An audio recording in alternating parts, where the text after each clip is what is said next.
Central va a ser desde el versículo 12 al versículo 19.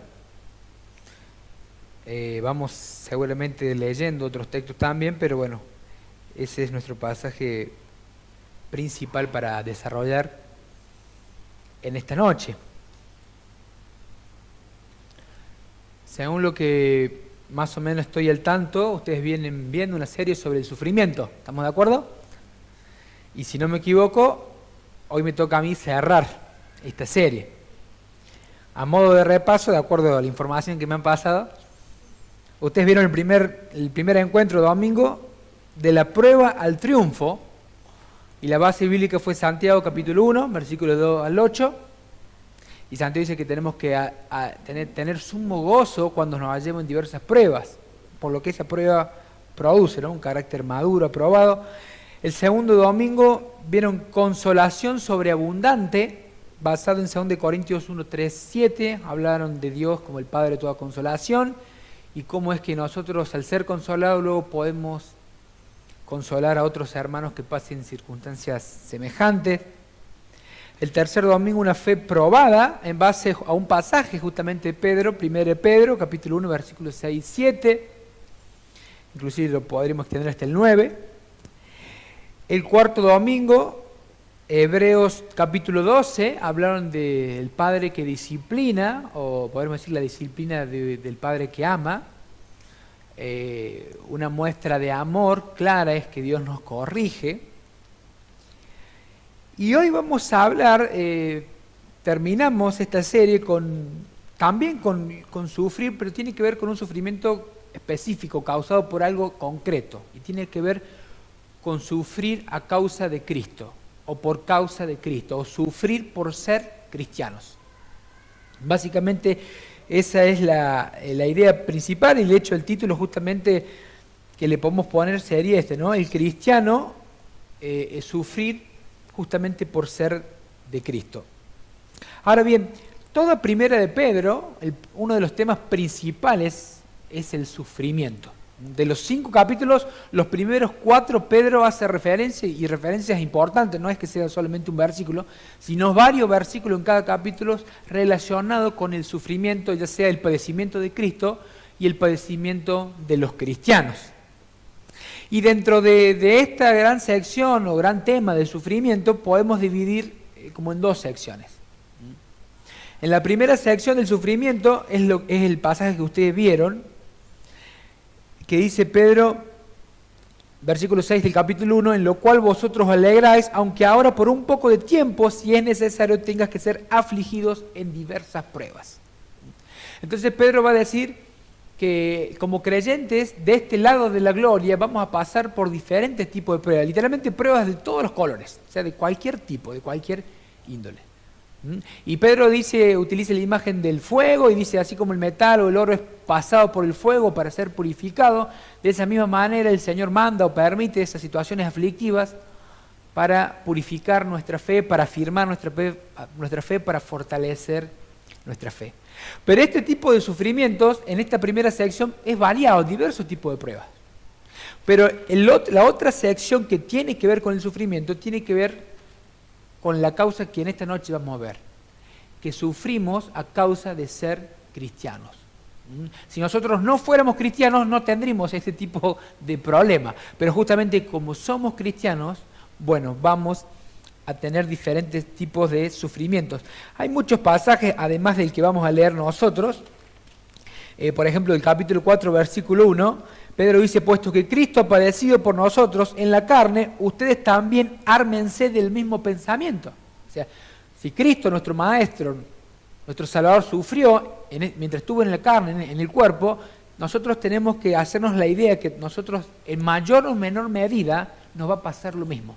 Dependiendo de la cultura, dependiendo si la fe cristiana está siendo perseguida o no, pero en mayor o menor medida, a lo largo de nuestra peregrinación, para usar una terminología que usa Pedro, vamos a pasar por algún tipo de sufrimiento por el ser cristiano, desde burlas, desde que nos dejen a un lado, o quizás a persecuciones de prisión, pérdida de trabajo, y por qué no, hasta la muerte, como era quizás el peligro que estaban corriendo los cristianos. Vamos a leer ahora el pasaje, luego de haber visto un poco este panorama. Y otra cosa tienen que tener en cuenta. Si esta carta Pedro la escribió, como muchos piensan, en la época donde estaba comenzando la primera persecución formal del Imperio Romano hacia la Iglesia, estamos hablando del año 64, poco tiempo antes que Pedro muriera, y la historia nos dice que Roma, la mayoría de los barrios de Roma fue quemada, en la capital, y que Nerón le atribuyó a los cristianos ese mal que hicieron. Los mismos historiadores de su época estaban dando por sentado que había sido el propio Nerón en su locura de querer recrear la ciudad. Pero bueno, en la práctica le echó la culpa a los cristianos y es allí donde podemos marcar la primera persecución formal o del Imperio Romano hacia los cristianos. En los primeros 30 años del cristianismo, desde el 30 al 60, los cristianos sufrieron persecución, pero una persecución de entre los propios judíos. Lo vemos esto en Hechos de los Apóstoles, especialmente en la vida de Pablo. Pero en esa época vemos que muchas veces Pablo utilizaba su ciudadanía romana o la protección de ciertos cónsules o gobernadores para que los judíos no los lincharan. O sea, en un sentido vemos como un imperio que le daba una mano al apóstol Pablo. Porque en esa época, para el imperio romano, la iglesia o el cristianismo era parte dentro del judaísmo. ¿Cierto? Era visto como una secta dentro del judaísmo. Y el judaísmo era una religión lícita para el Imperio Romano. Pero a partir de esta época, del año 64 en adelante, con la primera persecución romana, el cristianismo es declarado una religión ilícita y por lo tanto ilegal. Y por lo tanto, por solo hecho de ser cristiano, podía estar expuesto a persecución. Y este es un poco este contexto en el cual Pedro escribe esta carta. Vamos a leerla. Versículo 12. Yo tengo Reina Valera. Versión 60. Amados, no se sorprendan del fuego de prueba que os ha sobrevenido como si alguna cosa extraña os aconteciese o le estuviera sucediendo. Versículo 13. Sino gozaos por cuanto sois participantes de los padecimientos de Cristo, para que también en la revelación de su gloria os gocéis con gran alegría. Si sois vituperados por el nombre de Cristo, sois bienaventurados por el glorioso, porque el glorioso Espíritu de Dios reposa sobre ustedes. Ciertamente de parte de ellos Él es blasfemado, pero por vosotros es glorificado. Así que ninguno de ustedes padezca como homicida, ladrón, malhechor o por entremeterse en lo ajeno. Pero si alguno padece como cristiano, ahí está esa idea, padecer como cristiano o por ser cristiano, no se avergüence, sino glorifique a Dios por ello. Versículo 17, porque es tiempo de que el juicio comience por la casa de Dios, y si primero comienza por nosotros, ¿cuál será el fin de aquellos que no obedecen al Evangelio de Dios? Y, citando Proverbios, si el justo con dificultad se salva, ¿en dónde aparecerá el impío y el pecador? De modo que los que padecen según la voluntad de Dios, encomienden sus almas al fiel Creador y hagan el bien. Fíjate la cantidad de veces que se repite esta expresión, padecer, padecimientos, sufrimientos. Es el tema central no solo de la carta, sino de esta sección particular que hoy vamos a desarrollar. Entonces el primer punto, lo primero que quiero que quede sentado, que entiendo que surge ahí del versículo 12, es que el sufrimiento es parte de seguir a Cristo. Esto viene en el paquete, hermanos. Esto viene en el combo. En este contexto está haciendo mucho énfasis en el sufrimiento a nivel persecutorio, podemos decir, a causa de ser cristiano. Pero hasta esto lo podemos generalizar en líneas generales y que mientras estemos en este lado de la gloria vamos a pasar por situaciones aflictivas. De hecho, las situaciones aflictivas son uno de los medios principales que el Señor utiliza para hacernos más como Jesús. Dios utiliza la palabra, por supuesto. Dios utiliza nuestra intimidad con el Señor, por supuesto. Pero especialmente Dios utiliza las situaciones aflictivas, porque son en esas situaciones donde tenemos la oportunidad de aplicar la palabra. De todo eso que conocemos del Señor, que se nos expone domingo tras domingo, aplicarlo en las situaciones concretas de nuestra vida. Es como que en esas situaciones se nos hace carne la palabra, o es la idea. Entonces Pedro dice, no se sorprendan del fuego de prueba, y utiliza esta expresión tomada ya del capítulo 1 mencionada, de la prueba como un fuego, esta idea de que los metales se los pasaban por fuego para liberarlos de impurezas. Todos nosotros, por ser cristianos, estamos en un sentido, somos puros, pero en este proceso de santificación hay algunos que son más puros o menos puros, o más santos o menos santos. Justamente lo que hacen las situaciones de aflicción es justamente purificarnos, santificarnos, hacernos cada día más parecido al Señor, como ya se ha dicho. Entonces fíjate que le dice Pedro, no se sorprendan como si alguna cosa extraña estuviera aconteciendo. Algo extraño es algo como la idea tiene que ver como si fuera algo extranjero, algo que no debería estar pasando. Ahora, ¿por qué Pedro le dice esto? La mayoría, claramente, de los que reciben esta carta eran cristianos de procedencia no judía, sino gentil. Contra quizás algunos que piensan que han sido mayoría judíos, claramente hay una evidencia interna que está hablando de personas que eran gentiles y que ahora han pasado a la fe cristiana. Ahora bien, el pueblo judío por excelencia estaba curtido en persecución. Siempre fue básicamente una minoría, o mayormente, salvo en el reinado de David, Salomón, pero en líneas generales siempre fueron expatriados, siempre fueron la minoría, y por ser minoría siempre sufrieron algún tipo de persecución. De hecho, la persecución más cercana que quizás ellos venían era el tiempo de los macabeos, del periodo intertestamentario. Ahí un rey antiguo de Epífanes había usurpado el templo, había sacrificado un cerdo, había mandado a matar a no sé cuántos miles de judíos. O sea, los judíos estaban acostumbrados a esto. Pero quienes ahora están padeciendo persecución eran gentiles. Y los gentiles, esto era algo totalmente novedoso para ellos. Ellos estaban acostumbrados a ser los gentiles, quizás griegos, quizás algunos romanos, pero de ser parte de la mayoría. Y de que nunca quizás hubiera tenido problemas porque profesaba creer por sus creencias. Por eso es muy posible que esto les cayó como sorprendido. Dice un autor, antes de su conversión se sentían como en casa, pero ahora su propia cultura los marginaba, algo que debía sorprenderles, pues no coincidía precisamente con lo que ellos entendían quizás por las bendiciones de Dios. Y Pedro por eso le dice, no es algo extraño esto que le esté pasando, es parte. Pablo dice en los Filipenses que se les ha concedido creer en Cristo y padecer por Cristo. O sea, fíjate qué interesante, que Dios nos da la fe como un don, pero también nos da como un don el padecer a causa o por esa fe. Quizás podríamos leer, no quiero transcurrir mucho tiempo, pero vamos a leer Juan capítulo 15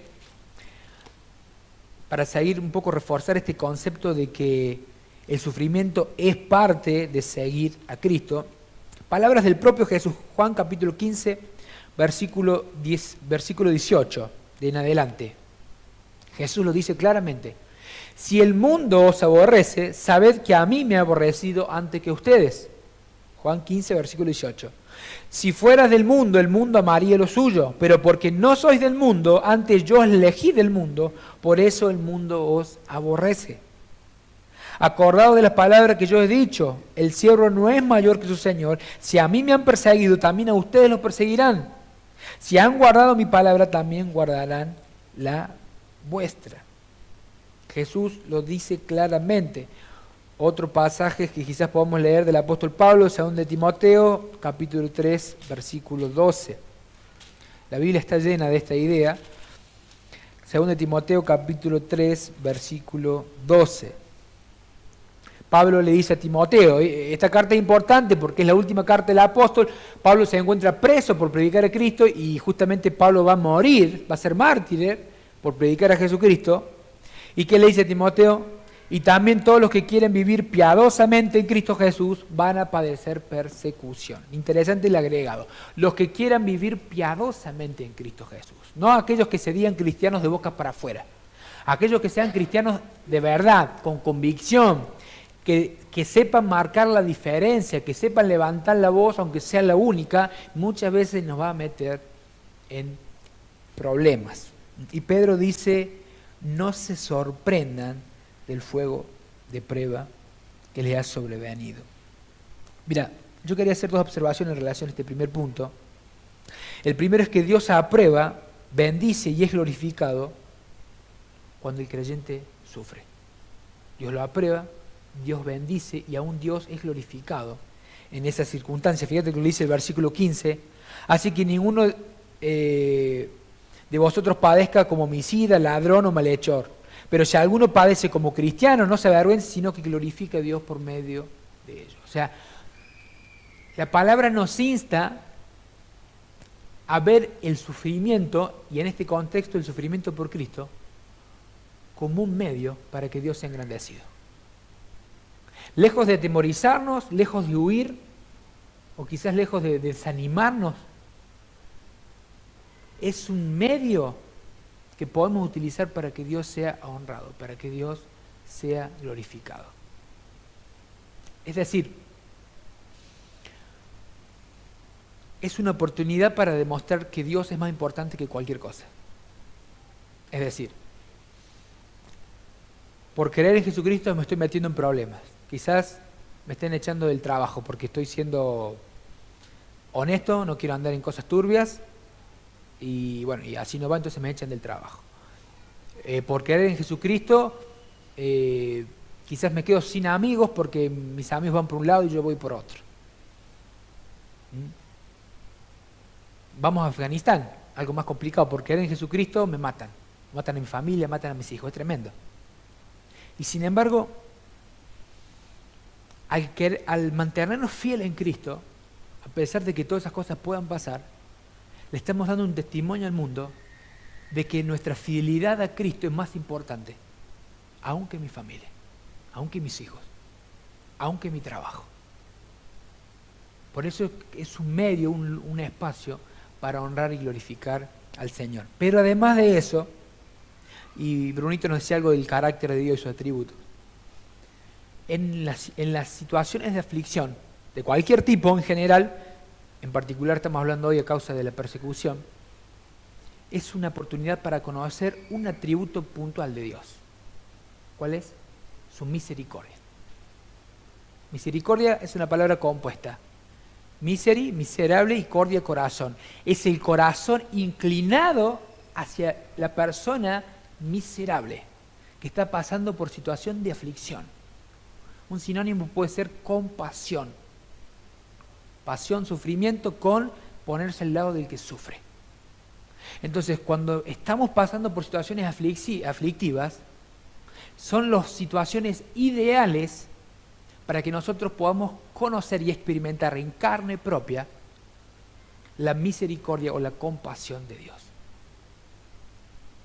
Los ángeles que no han caído no pueden experimentar ese aspecto del carácter de Dios. Lo pueden conocer en teoría, lo pueden conocer porque ven que Dios lo aplica a nosotros, pero ellos no están en una situación de miseria, porque ellos no están caídos en pecado. Nosotros sí, pero nosotros tenemos esta oportunidad, que en estas situaciones aflictivas, lejos de que de la situación de aflicción sea como una especie de nube donde Dios parece que no está, es un espacio ideal, es una tierra fértil para que podamos conocer y experimentar de mano directa el carácter de la misericordia de Dios. Y eso es lo que también ustedes vieron en 2 Corintios. Somos consolados por el mismo Dios. Entonces, primer punto, el sufrimiento es parte de seguir a Jesucristo. Y hermanos, la situación en Occidente se está poniendo complicada. Si vamos a hablar especialmente de sufrir a causa de Cristo. Quizá hoy todavía el sufrir a causa de Jesucristo pueda ser una cuestión de burla de nuestros compañeros, de que hay ciertos eventos, ciertos lugares que ya no podemos ir, pero por lo general quedas ahí nomás. Pero se están viendo en Occidente, se está viviendo una cultura, se está levantando una cultura muy anticristiana, muy antivalores cristianos. Entonces, para defender los valores cristianos cada vez estamos más desafiados. En Canadá hoy, por ejemplo, se está viendo algo tremendo. Entonces, si vos querés poner en alto la verdad bíblica, te pueden tildar de retrógrado, de homófobo, de homofóbico y un montón de cosas. A menos que Dios mande un avivamiento, América del Norte, Europa, América Latina, yo pienso que los próximos 10, 20, 30 años se vienen tiempos difíciles. Y por eso tenemos que estar preparados. Porque nosotros seríamos como esos gentiles, no estamos acostumbrados a la persecución. Distinto a nuestros hermanos de Oriente, ¿no? De Afganistán o de Corea del Norte, esto es moneda corriente para ellos. Pero dice, no se sorprendan, no es nada extraño. En mayor o menor medida, todo aquel que quiera vivir piadosamente va a sufrir persecución. Lo segundo, que el sufrimiento es parte de nuestra identificación con Cristo. O sea, mirá lo que dice Pedro, versículo 13. Lejos de sorprenderse por esto, dice, gócense, alégrense. ¿Por qué? Por cuanto sois participantes de los padecimientos de Cristo, o tenemos comunión con los sufrimientos de Cristo, o sufrimos los sufrimientos de Cristo. Eso dice el texto. Para que también en la revelación de su gloria os gocéis con alegría. Ahora, fíjate que el gozo no está en la situación en sí. No es que nosotros nos gozamos porque nos están persiguiendo y podemos perder a un hijo o a una esposa o nuestra propia vida. Si no, sería algo así como muy masoquista eso. El gozo no está tanto en la situación aflictiva en sí, porque eso nos causa dolor y es un dolor real, sino que está en lo que detrás de eso, en lo que hay detrás de eso. O sea, Pedro dice, ustedes tienen que gozarse porque si están siendo afligidos por seguir a Jesucristo, significa que ustedes están experimentando los sufrimientos de Cristo, se están identificando con Cristo. Significa que están en unión con Cristo. Y ahí reside el gozo. Mira, quiero leer algunos pasajes más que hablan en relación a esto. Miren, hemos leído, sois participantes de los padecimientos de Cristo. Otra versión traduce, comparten los padecimientos de Cristo o tienen partes de los sufrimientos de Cristo. Ahora, ¿en qué sentido nosotros, la iglesia, participamos de los sufrimientos de Cristo?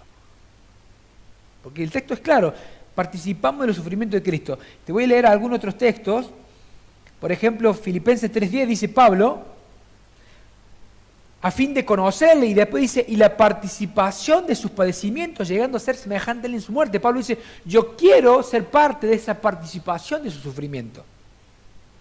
Segunda de Corintios 1:5, abundan en nosotros las aflicciones de Cristo. Las aflicciones de Cristo están en nosotros, dice Pablo. Colosenses 1:24, ahora me gozo en lo que padezco por ustedes, en lo que sufro por ustedes, y cumplo en mi carne lo que falta de las aflicciones de Cristo para su cuerpo, que es la iglesia. Esto lo complica más. Inclusive Pablo dice, como que al parecer hay ciertas aflicciones de Cristo que aún faltan y que Pablo las cumple por la iglesia. Y Romanos 8:17, si es que padecemos juntamente con Él, para que juntamente con Él seamos glorificados. Pedro dice, se tienen que gozar porque ustedes están siendo partes de los sufrimientos de Cristo. Bueno, ¿en qué sentido? Por lo menos en 3 sentidos. Sufrimos los sufrimientos de Cristo porque somos el cuerpo de Cristo.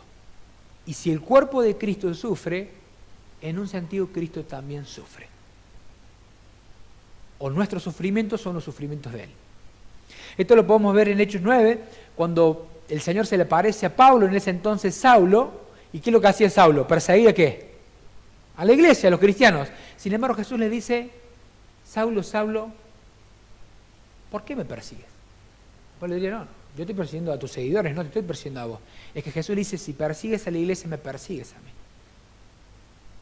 Y en Gálatas 2:20 Pablo dice, con Cristo estoy juntamente crucificado, ya no vivo yo, más vive Cristo en mí. Entonces los sufrimientos de la iglesia son sufrimientos de Cristo. Por eso decimos que nos estamos identificando con Cristo en los sufrimientos. Otro aspecto de esto tiene que ver que sufrimos los sufrimientos de Cristo, ya que en una intensidad mucho menor, por supuesto, sufrimos la misma clase de sufrimientos que sufrió Cristo. Es decir, sufrimos ¿por qué? Por hacer el bien. En un sentido general, nuestros sufrimientos son los de Cristo, o en un grado menor, por supuesto, porque sufrimos por hacer el bien. ¿Y qué es hacer el bien para Jesús? Hacer la voluntad de Dios. Ese es hacer el bien.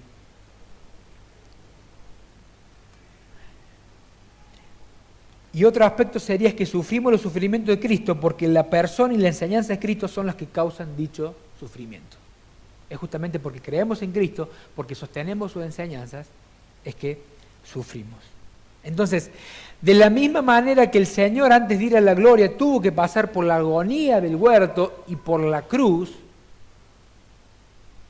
de la misma manera el creyente, en un grado menor, por supuesto, antes de llegar a esa gloria, tenemos que pasar por el camino del padecimiento. Por eso Pedro lo dice claro. Gócense porque ahora, en este tiempo presente, están participando de los padecimientos de Cristo, para que también en la revelación de su gloria, en ese futuro, cuando Él venga en gloria, nos gocemos con gran alegría. Entonces, una característica clara del cristiano es que espera a Jesús, espera ser glorificado, pero eso no va a pasar sin pasar por ese camino de padecimientos. No hay gloria sin corona, decimos hablando de Jesús. Jesús oró en Juan 17 esperando esa gloria que antes tuvo con el Padre, pero la cruz no se le pudo saltear. El cristiano también se le llama a llevar su propia cruz. Entonces, esta peregrinación, nuestro camino al cielo no es un camino de flores, hermanos. O es un camino de rosa que la rosa tiene espinas. Y en el cristiano está esa paradoja. Atribulados, pero no desmayamos. Estamos atribulados, pero a la vez gozosos, ¿no? Eso es lo que el Señor logra en sus hijos. Entonces es una buena señal. Si estamos padeciendo a causa de Cristo, significa que nos estamos identificando plenamente con nuestro Señor. Tercer y penúltimo punto. El sufrimiento autentifica nuestra fe y glorifica a Dios. Fíjate lo que dice versículo 14. Si son vituperiados por el nombre de Cristo, y son insultados, son rechazados, son benditos, dice acá. Y Pedro está citando acá a Jesús. Bienaventurados sois cuando por mi causa os vituperen y os persigan y digan toda clase de mal contra vosotros mintiendo. Gozados y alegrados, porque vuestro galardón es grande en los cielos, porque así persiguieron a los profetas antes que ustedes. Entonces Jesús dice, son benditos. Y hay un galardón, hay una recompensa en los cielos a causa de eso. Pero miren lo que dice Pedro acá. Si son vituperados por el nombre de Cristo, son bienaventurados. ¿Por qué? Acá está la causa. El glorioso Espíritu de Dios reposa sobre vosotros. Y si el glorioso Espíritu Santo reposa sobre nosotros, eso es un claro indicio de que somos hijos de Dios. Porque cuando recibimos a Jesucristo, el Espíritu Santo nos sella y pasa a morar en nosotros.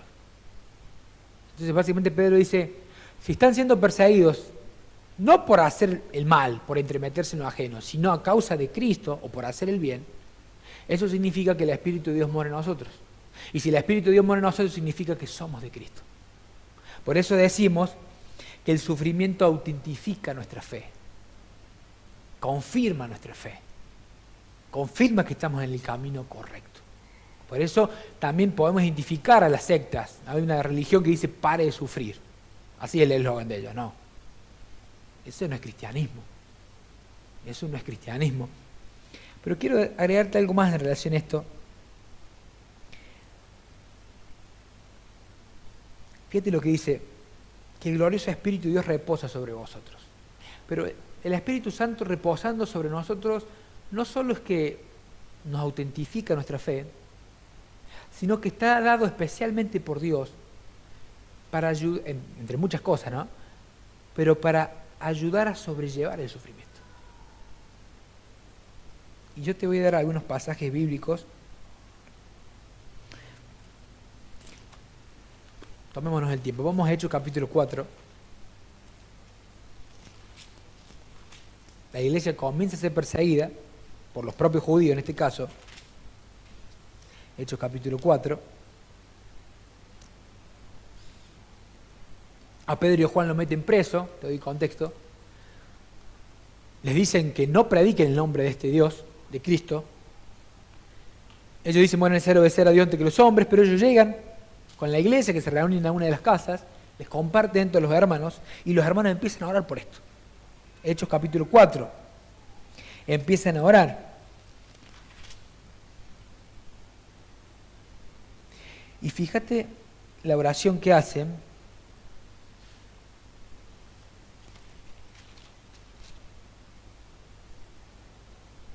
Quiero resumir un poco.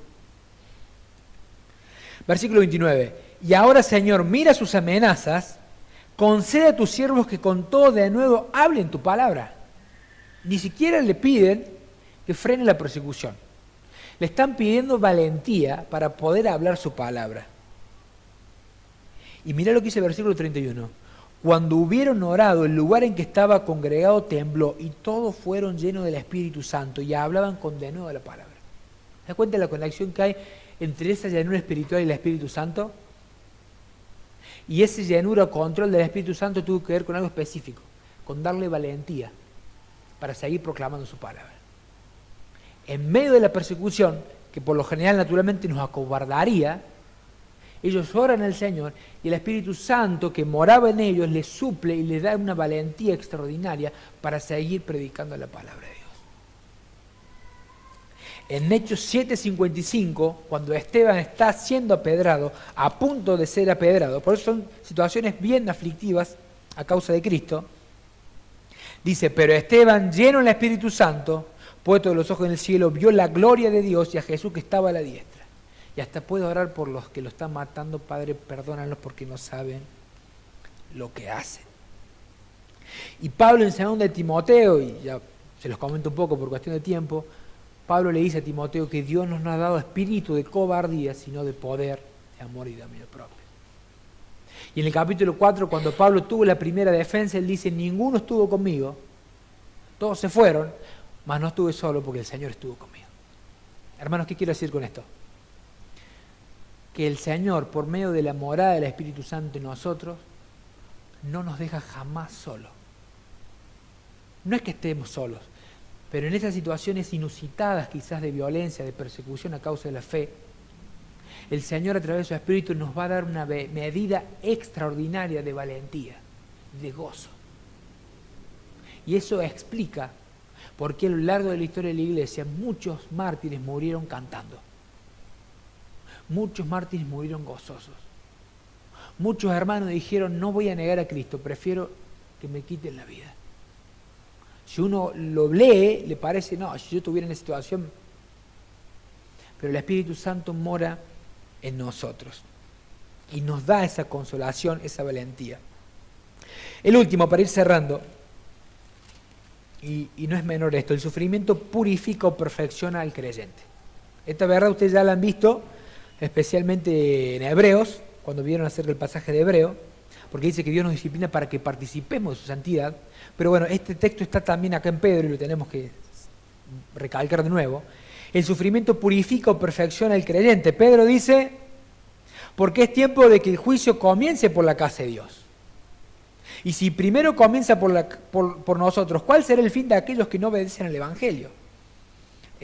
Bueno, uno se pregunta acá, bueno, Pedro establece un contraste entre la casa de Dios y los que no obedecen el Evangelio. Por lo tanto, la casa de Dios son los que obedecen el Evangelio. ¿Y quiénes son? Nosotros. ¿Quiénes son? La iglesia. La casa de Dios es la iglesia. Y Pedro está diciendo que es tiempo que el juicio comience por la casa de Dios. Pedro está diciendo que aún estas situaciones de aflicción y de persecución, Pedro las ve como juicio de Dios hacia su iglesia. Ahora, ¿de qué juicio Pedro está hablando? No puede estar hablando de juicio de condenación, porque no hay ninguna condenación para los que están en Cristo Jesús. Este juicio no tiene que ver con condenación. Justamente hay un contraste entre nosotros y entre aquellos que no obedecen al Evangelio. Y además Pedro está diciendo, si nosotros que somos salvos, diría Pedro, Dios nos está juzgando, ¿qué le queda a aquellos que no obedecen el Evangelio? Y de alguna manera está diciendo, considerémonos privilegiados. Más vale padecer esta especie de juicio de Dios ahora acá en la tierra, porque somos cristianos, y no ese juicio de condenación que van a padecer los que no son cristianos, los impíos. Entonces no es un juicio de condenación, tampoco tiene que ser el juicio que nosotros le llamamos el tribunal de Cristo, el juicio de obras, porque eso va a ser del otro lado de la gloria. Es un juicio que se da acá en la tierra, que Dios ahora da a la iglesia. Hermano, esto es una palabrita, un sinónimo de esto podríamos decir que tiene que ver con la disciplina, con la corrección. Hebreos ya lo leyeron, pero quiero enviarte que vayamos a 1 Corintios 11, que nos va a arrojar un poco luz acerca de esto. 1 Corintios 11.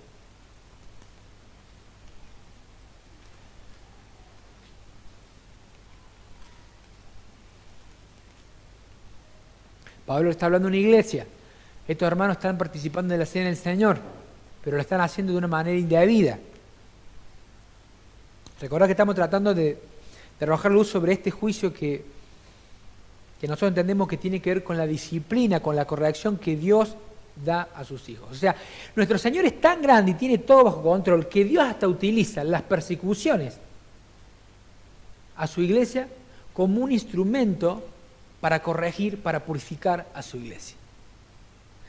Versículo 27, de manera que cualquiera que comiera este pan o bebiera esta copa del Señor indignamente, será culpado del cuerpo y la sangre del Señor. Por tanto, dice Pablo, pruébese cada uno a sí mismo y coma así el pan y bebe la copa. Y mira lo que dice ahora. Porque el que come y bebe indignamente, sin discernir el cuerpo del Señor, ahí está la palabrita, juicio, come y bebe para sí. Por lo cual, mirá cómo se manifestaba este juicio en estos hermanos. Por lo cual hay muchos enfermos y debilitados entre ustedes, y muchos duermen. No es que dormían la siesta, morían. Acá Pablo está diciendo que hay muchos cristianos que están siendo debilitados, que están enfermos y aún han muerto a causa del juicio de Dios sobre su vida, porque estaban tomando y bebiendo indignamente, sin discernir. Dice versículo 31, si pues nos examinásemos a nosotros mismos, no seríamos juzgados. Es decir, dice Pablo, si diariamente nosotros viéramos cómo nos desempeñamos y si nos halláramos en pecado, confesar nuestros pecados, Dios no tendría necesidad de disciplinarnos, corregirnos. Mas siendo juzgados por Dios, somos castigados por el Señor, para que no seamos condenados con el mundo, claro. Que Dios nos corrija significa que nos trata como hijos, porque si no, dice el autor hebreo, seríamos bastardos. Entonces, como somos sus hijos, Dios nos corrige. No nos deja ir muy lejos en cuanto a nuestro pecado. Si Dios no nos corrigiera, si Dios nos mandara esta especie de juicio sobre nosotros, significa que no seríamos sus hijos, entonces seríamos condenados con el mundo. Entonces Pablo dice, mejor es ser castigado por Dios ahora para que no ser condenado con el mundo. Así que, hermanos míos, cuando os reunís a comer, esperaos unos a otros. Bueno, si alguno tuviera hambre, etc. Y quiero volver a recalcar esto. Mas siendo juzgados somos castigados por el Señor. Pero esta palabra castigado en el original tiene que ver con el pedagogo, con el que corregía. No es la palabra castigo que se utiliza en la Biblia para hablar de la condenación, sino tiene que ver con esto de disciplina, de corrección.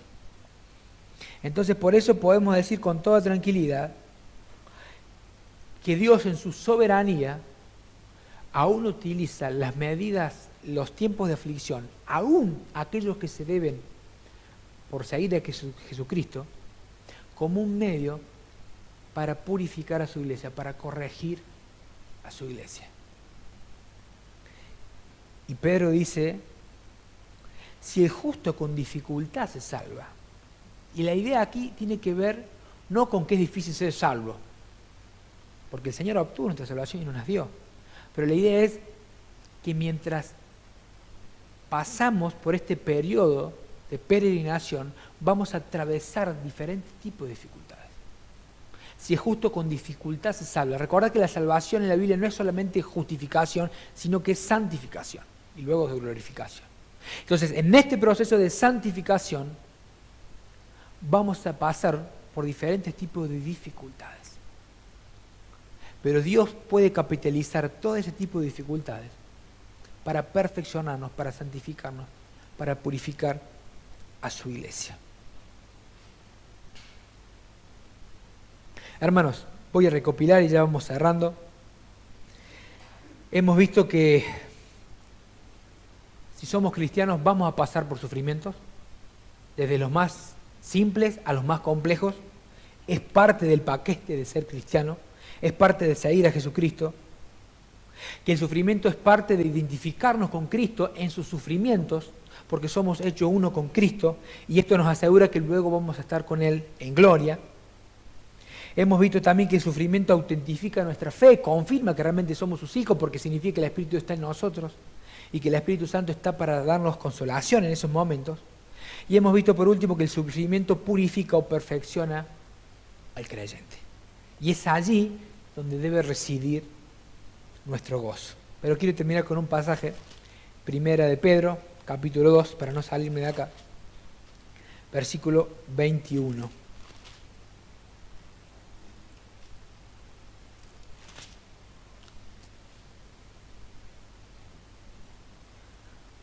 Pues para esto mismo fuiste llamados, 1 Pedro 2:21, porque también Cristo padeció por nosotros, dejándonos ejemplo para que sigas sus pisadas.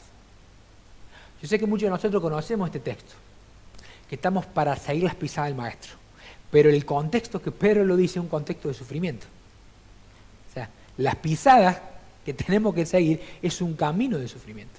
Por eso Pedro dice, porque para esto mismo fuiste llamados, porque aún Cristo padeció por nosotros. Pero quiero seguir leyendo, hablando de él.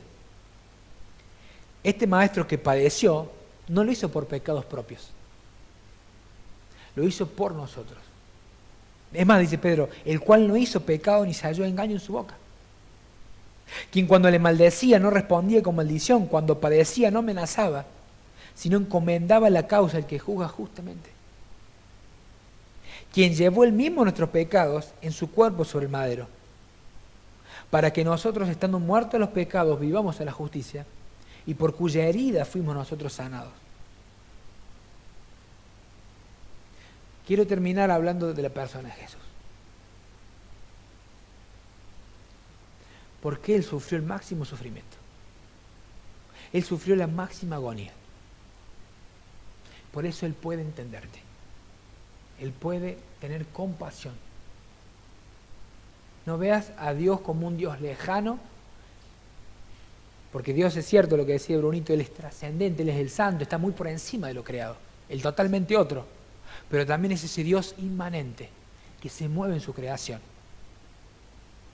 Se encarnó. Se hizo como uno de nosotros, aunque sin pecado, y fue a la cruz. Y ahí, especialmente en esa cruz, Él experimentó la máxima agonía. Especialmente en esas últimas 3 horas. Donde Él, citando el Salmo 22, dice, Dios mío, ¿por qué me has desamparado? ¿Te acordás que dijimos que como hijo de Dios tenemos siempre el amparo de Dios? ¿Te acordás que dijimos que Pablo dijo, aunque todos se fueron, Dios estuvo conmigo? Pero Jesucristo en esa cruz fue desamparado. O mejor dicho, Dios el Padre no se manifestó en su Hijo como Padre, sino como un juez que tenía que castigar la maldad. Ahora, el Hijo sufre ese desamparo, para que por medio de ese sacrificio, todos los que estamos acá presentes podamos ser amparados por Dios.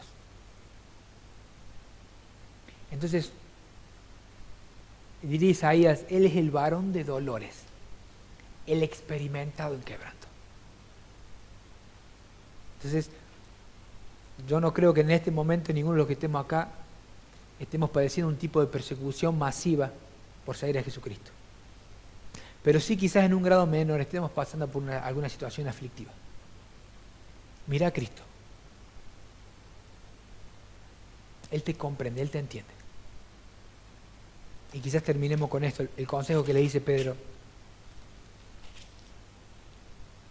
De modo que los que padecen según la voluntad de Dios, encomienden sus almas al fiel Creador y hagan el bien. ¿Deprimite? ¿Enojate? No. Si estás padeciendo según la voluntad de Dios, es decir, no por tu propio pecado, no porque te hiciste macana, sino según la voluntad de Dios, ya sea porque estás siendo fiel a Cristo y eso te está causando problemas, o ya sea porque son situaciones que te exceden a vos, pero Dios las permite, según la voluntad de Dios, encomienda tu alma al Creador. O sea, descansa en Él. Señor, acá te traigo esta situación, me desborda. No puedo llevarla solo. Y procura hacer el bien. Vamos a terminar orando.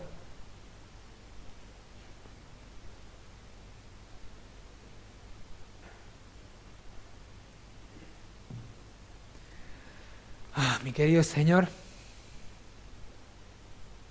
gracias, Señor, por tu palabra. Dice que tu palabra que es viva y eficaz.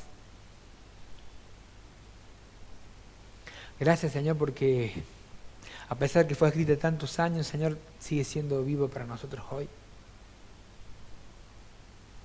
Gracias porque vos tenés control y dominio sobre cualquier sufrimiento. Gracias, Señor, porque podamos ser tus hijos. Y podamos descansar, Señor, que vos controlás el sufrimiento. que vos lo utilizás para tus propósitos, que a través de ellos podamos ser cada día más parecidos a Jesús. Porque no estamos solos en el sufrimiento y en el dolor. Porque el santo ser de Dios mora en nosotros, Señor. También entendemos que las situaciones de aflicción, Señor, tú las permites también para recordarnos que no estamos en la época de reposo, que acá no es el cielo y que lo mejor está por venir, Señor. Benditos sean las situaciones de aflicción que nos llevan a añorar más la eternidad, Señor. Oro por esta iglesia para que la sigas fortaleciendo en este tiempo, por cada hermano en lo particular, Señor, hermano y hermana que está acá presente, Señor, para que podamos ser y puedan ser fiel testigos de Jesucristo, venga lo que venga, pase lo que pase. No queremos, Señor, librarnos de problemas si eso significa negarte a ti. Queremos confesarte, Señor, a ti y que venga lo que tenga que venir, Señor. Pero queremos ser hallados fieles. En el nombre de Jesús oramos.